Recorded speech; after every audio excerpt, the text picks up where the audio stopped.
siapa you? Siapa you suruh PAS keluar daripada Perikatan Nasional? Sila rujuk kepada Perlembagaan Parti Perikatan Nasional Fasal 13. Baca dulu. Jangan postkan sedikit demi sedikit. Rentetan sedikit saja. Pastikan anda tahu apa yang terkandung dalam Fasal 13 dalam Perlembagaan Perikatan Nasional. Jangan menggunakan akal fikiran yang cetek.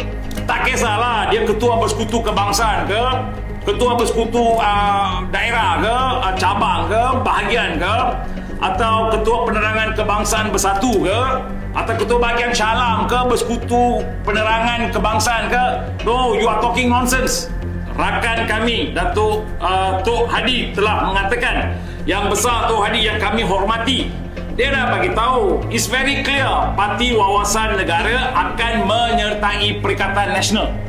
Artinya kalau kami tak join, kenapa you menghalang parti-parti lain, Datuk Seri Hamzah, untuk join Perikatan Nasional? Apa agenda tersembunyi anda?